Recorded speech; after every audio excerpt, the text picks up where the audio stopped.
almost have 6 drafts of the storyboard. The first one being one that was done just with like paintings of the period. So that we have now the record of as the project evolved, first with images that were just taken from symbolist paintings and stuff.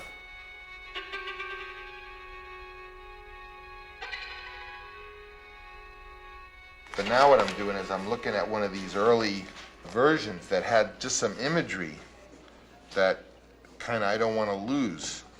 Because when you get on the storyboard level, it's sort of like a coloring book. It has the thing of where the people are standing, but it doesn't have any magic of the image, whereas this doesn't have where they're standing, but has the magic, and somehow it's almost like these are swatches. This movie, in my interpretation of it, is going to be like a kind of dark, erotic nightmare, so that I want the feel of the movie to be, you know, more evocative of dreams and psychology than, strictly speaking, just, you know, reality.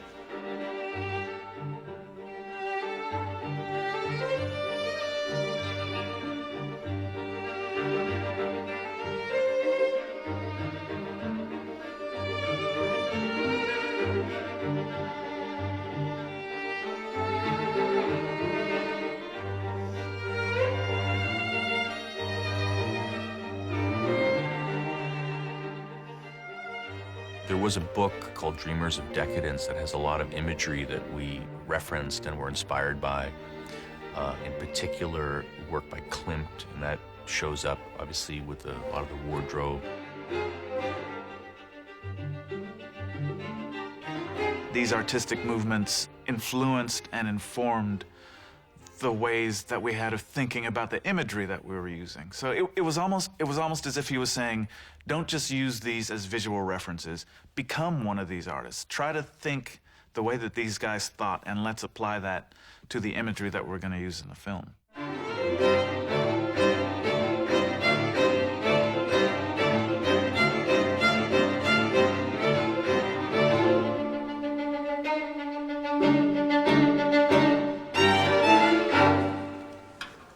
My dad would find things that inspired him and cook up notes that would be passed along to the storyboard artist and to myself, and we would work them into our storyboards and to our planning.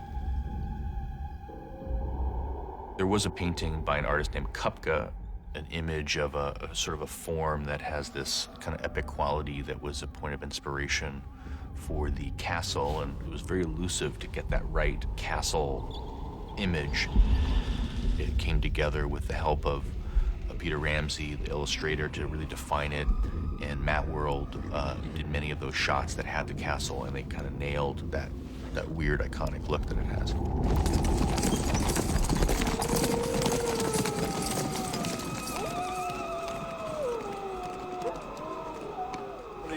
Yeah, dude, you want to do the Homewood stuff? It's in the script, all those little cutaways of Homewood. He's guarding Lucy, and he's drinking his booze. Okay. Those will be fun. I would, do maybe a little high angle. When you make a movie like this with these disparate elements, you needed something more than a script. We needed something that was more a combination of text and dialogue and the actual images. I come from a composer and a musician's family, so we published what we called the score, which was like the score that an opera conductor will use when he's doing Men on Lescaut, which is a big book that has all the music and all the singing and all the dramatic directions all in one big Bible. Steve, we have to get a level. We're ready. Okay. Bram Stoker's Dracula. Columbia logo, main title, and credits. We go to an exterior of Constantinople. A large cross, fire illuminates the sky. We roll the legend, 1462, Muslim Turks led by the Sultan Mohammed. Actors were brought in. We had several different readings of the text, and slowly this document grew and was built until finally, as we were shooting the movie, the shots and the scenes were edited on top of it. So there was an interesting process of growing the movie using references and you know, slowly welding it together out of all these pieces until finally the film was kind of born. Pale Turks lined up along the road, his castle in the distance. Wolves are hungry. Stop. How's it sound? Sounds wonderful. Sounds good. Huh? Spoke pretty fast. This is Very quick. So what's the problem? I hit thunder and I got a gunshot. Yeah, you got a gunshot. And then I hit one of the horses and I got an axe chop. So I'm thinking, oh god. We're just gonna redo this a little bit. A hand comes in and pulls off the eldest bride. Dracula appears tremendous over them. Dark winds around him. Fire billows from the fireplace so that he looks like the devil himself. He bends down and grabs the youngest bride and throws her, hurling her away like a rag doll. How dare you touch him when I have forbidden it? This man belongs to me. She sticks to the wall like a fly. She scurries across the ceiling, taunting Dracula. The brides entwine themselves like giant insects and scurry away together. A director, basically, when he makes a movie, is gathering material. I sometimes call it, you know, I'm out there gathering mushrooms. And I'm not really making the film, but I'm gathering the mushrooms for this pie I'm going to make. And sometimes I have a day, I have find a lot of mushrooms, and sometimes I don't find any, and sometimes I find some, but they're poison mushrooms. Sometimes I find some and they're magic mushrooms. And it's only later, when you look at all of the stuff you gathered, that you set about the task of making the film. A little more like an insect, not quite as high, maybe. Living right.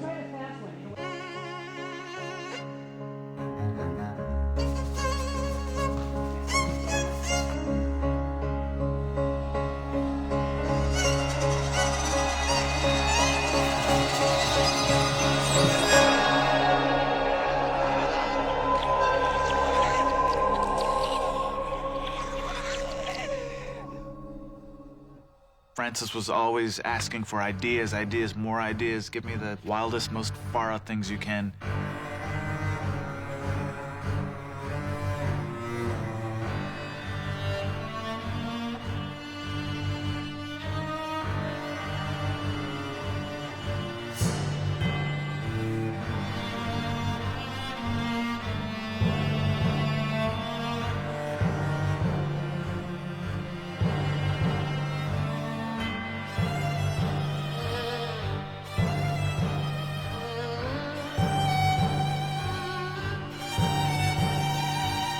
This was a notion that came from the Cocteau Beauty and the Beast, which was also one of our references, that Dracula, when he hears about Mina not wanting to be with him anymore, gets so anguished that he kind of starts to steam, and his emotions take on this sort of physical property.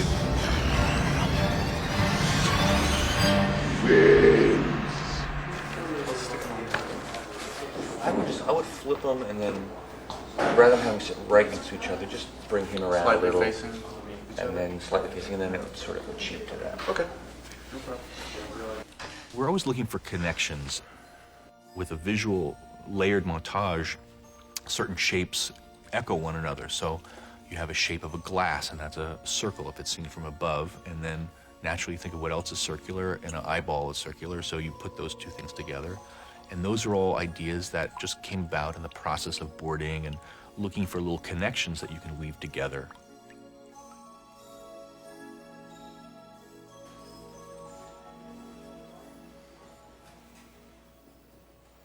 A lot of times Roman knew the technique he wanted to use, but it would take some back and forth and thinking about it to see exactly how he was going to achieve it. Early versions of the opening were real kind of naturalistic and straightforward, and they never quite seemed to work, and Francis wanted to bring something more to them. This was before the idea of the silhouettes really came in, and one of the issues was, you know, at that time we didn't have the fantastic echo design of Dracula's armor, which kicked things in a whole new direction. And, you know, we were just drawing him in this lame kind of wolf head helmet, and that was kind of like, you know, we got to do something to get this onto a different level. The silhouette idea came up not too long after that and was a lot more striking and kind of original. I always thought of it as a way to kind of start to clue the audience in as to the visual techniques that he was going to use through the rest of the film, and sort of to distance the audience from the idea that this was literal reality.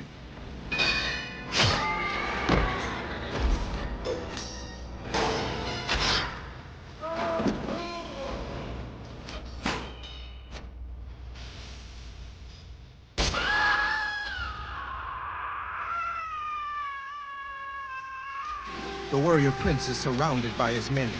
They realize they are victorious. He gets off his horse and kneels, removing his wolf helmet. We see the young face of Dracula. So the score was pretty instrumental in being, more than anything else, I think, a reference point of knowing what your original intention was. The different thing about Dracula was that so much of it was about evoking a feeling, trying to use specific sets of tools. The visual influences, the theatrical, there were so many different boxes that we had that we could draw from at any given time. And it was great because you had kind of limitless freedom, but you also had a direction that you knew you were moving in.